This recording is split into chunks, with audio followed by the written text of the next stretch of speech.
Le monde politique est encore marqué par de fortes disparités femmes-hommes. Comment expliquer qu'une telle situation persiste malgré, par exemple, la loi sur la parité? Alors, petit retour en arrière peut-être pour rappeler quelle est la situation aujourd'hui.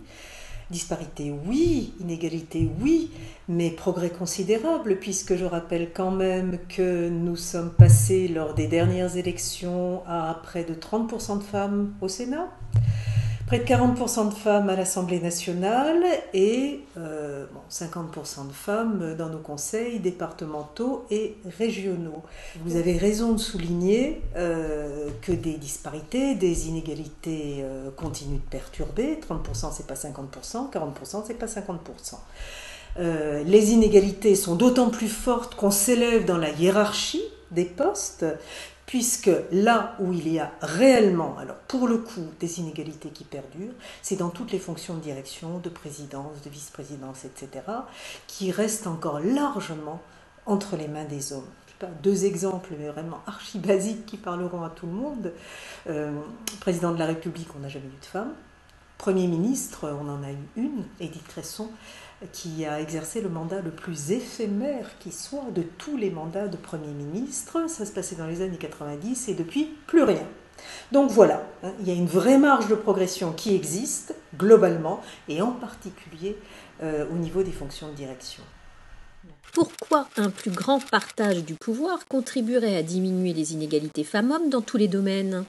D'ailleurs, le partage du pouvoir en politique permettrait déjà de sortir de l'idée selon laquelle la politique est un monde d'hommes, ce qu'elle est ce qu'elle a été jusqu'à très récemment. Maintenant, aux autres niveaux, je pense aussi très important qu'il y ait plus de femmes en politique, bien pour les conséquences qu'engendre la politique dans les autres domaines de la vie quotidienne. D'abord, elle pourrait contribuer à faire voter des lois qui, dans tous les domaines de notre vie, prennent mieux en compte la question de l'égalité. Attention toutefois avec cette vision des choses, puisqu'on sait qu'il ne suffit pas d'être une femme pour être féministe et donc promouvoir ces politiques d'égalité que l'on vient d'évoquer.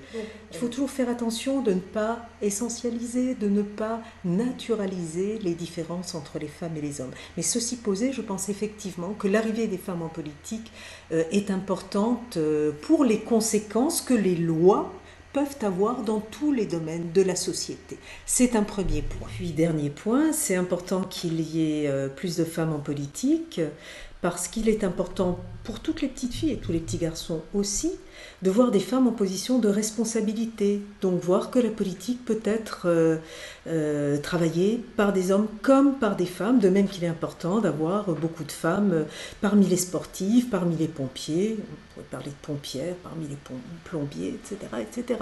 Donc voilà, c'est pour le modèle qu'elle représente aussi qu'il est important qu'il y ait des femmes en politique et que ça peut diffuser dans l'ensemble de la société.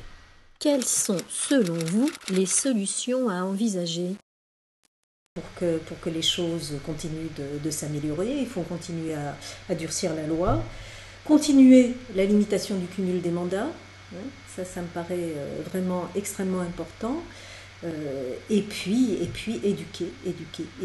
Donc l'éducation à l'égalité depuis l'école me paraît être extrêmement important. Rappelons-nous qu'en Suède en particulier, où on est arrivé à une parfaite égalité entre femmes et hommes en politique, on y est arrivé sans imposition de la loi, mais sans doute l'éducation à l'égalité est-elle infiniment plus importante en Suède que chez nous.